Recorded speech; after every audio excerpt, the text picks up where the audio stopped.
वो मेरे सीने, पेट और कमर के निचले हिस्से पर लगातार लात मारने लगा। मैं बहुत दर्द में थी और उसे बार बार रुकने के लिए कह रही थी। मेरी शर्ट बाहर आ रही थी, लेकिन वो लगातार मुझे पीटते जा रहा था। ये आरोप आम आदमी पार्टी की राज्यसभा सांसद स्वाति मालीवाल ने दिल्ली के मुख्यमंत्री अरविंद केजरीवाल के पर्सनल सेक्रेटरी विभव कुमार पर लगाए हैं। दरअसल सीएम अरविंद केजरीवाल के आवास में स्वाति मालीवाल के साथ बदसलूकी के मामले में पुलिस ने एफआईआर दर्ज कर ली है। स्वाति ने सीएम केजरीवाल के निजी सचिव विभव कुमार पर गंभीर आरोप लगाए हैं। शिकायत में सिर्फ विभव को आरोपी बनाया गया है। स्वाति का कहना है कि उन्हें लातों से मारा गया है।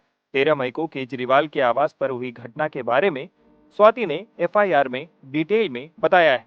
एफआईआर के मुताबिक स्वाति ने बताया, सर, मैं 13 मई 2024 की सुबह करीब 9 बजे दिल्ली के मुख्यमंत्री अरविंद केजरीवाल के आवास पर गई थी। वहां पहुंचकर मैं कैंप ऑफिस के अंदर गई और केजरीवाल के पर्सनल सेक्रेटरी विभव कुमार को फोन किया, लेकिन बातचीत नहीं हो पाई। इसके बाद मैंने उनके फोन पर व्हाट्सएप मैसेज किया, हालांकि मुझे कोई जवाब नहीं मिला। इसके बाद मुख्यमंत्री आवास के मेन गेट से मैं रेजिडेंशियल एरिया में चली आई, क्योंकि पहले भी मैं ऐसा करती रही हूँ और विभव कुमार भी वहाँ मौजूद नहीं था। रेजिडेंशियल एरिया में आकर मैंने वहाँ के स्टाफ से कहा कि मुख्यमंत्री को बता दीजिए कि मैं उनसे मिलने यहाँ आई हूँ। मुझे बताया गया था कि मुख्यमंत्री आवास में मौजूद हैं और मुझे ड्राइंग रूम में इंतजार करने के लिए कहा गया। मैं ड्राइंग रूम में जाकर सोफे पर बैठ गई और सीएम का इंतजार करने लगी। एक स्टाफ ने आकर मुझसे कहा कि सीएम मुझसे मिलने आ रहे हैं और मुझे इंतजार करने के लिए कहा गया। अचानक सीएम के पीएस विभव कुमार वहां पहुंच गया। बिना किसी उकसावे के वो मुझ पर चिल्लाने लगा और यहाँ तक मुझे गालियां देने लगा। मैं उसकी इस हरकत से हैरान रह गई। मैंने उससे कहा कि मुझसे ऐसे बात ना करें और सीएम को बुलाएं। वो बार बार कह रहा था कि तू कैसे हमारी बात नहीं मानेगी, कैसे नहीं मानेगी, तेरी औकात क्या है कि तू हमको ना कर दे, समझती क्या है खुद को औरत, तुझे तो हम सबक सिखाएंगे। ये कहते हुए वो आगे आकर मेरे सामने खड़ा हो गया। मेरी तरफ से बिना किसी उकसावे के वो मुझे पूरी ताकत से थप्पड़ मारने लगा। उसने मुझे करीब 7 से 8 थप्पड़ मारे। मैं चिल्लाती रही, मैं बदहवास थी और बार बार मदद के लिए चिल्ला रही थी। खुद को बचाने के लिए मैंने अपने पैरों से उसे धक्का दिया। तभी वो मेरी तरफ झपटा और बुरी तरह से मुझे घसीटा और मेरी शर्ट खींचने लगा। मेरी शर्ट के सभी बटन खुल गए। मैं जमीन पर गिर गई और मेरा सिर सेंटर टेबल से टकरा गया। मैं लगातार मदद की गुहार लगाती रही, लेकिन कोई नहीं आया। इसके बाद भी विभव कुमार नहीं रुका। वो मेरे सीने, पेट और कमर के निचले हिस्से पर लगातार लात मारने लगा। मैं बहुत दर्द में थी और उसे बार बार रुकने के लिए कह रही थी। मेरी शर्ट बाहर आ रही थी, लेकिन वो लगातार मुझे पीटते जा रहा था। मैंने उसे बार बार कहा कि मैं पीरियड्स में हूँ, मुझे प्लीज जाने दो, मैं असहाय दर्द में हूँ, लेकिन वो अपनी पूरी ताकत से मुझ पर बार बार हमला करता रहा। हालांकि मैं किसी तरह से उसके चंगुल से निकल गई। मैं ड्राइंग रूम में सोफे पर बैठ गई और पिटाई के दौरान फर्श पर गिरे चश्मे को उठाया।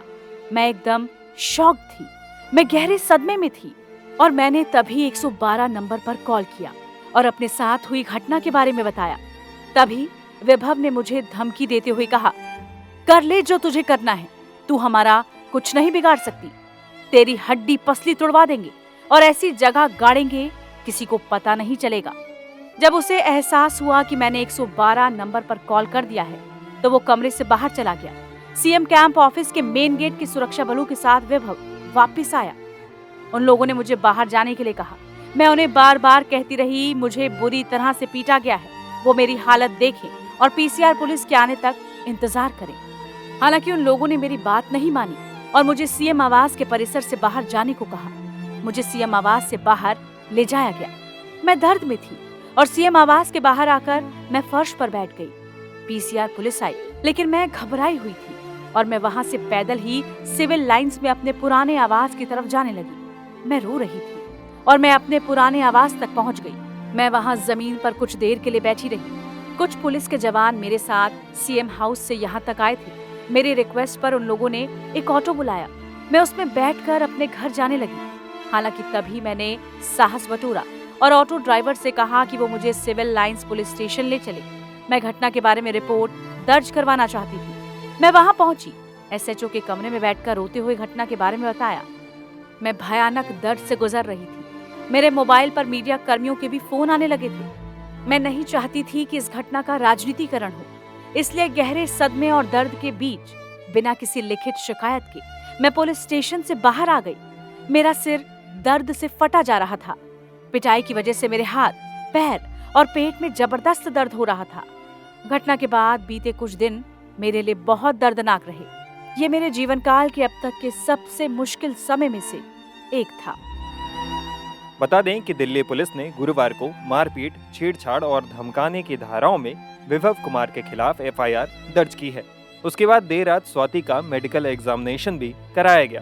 इधर विभव कुमार की गिरफ्तारी की भी तैयारी की जा रही है। Times now of Bharat digital की रिपोर्ट।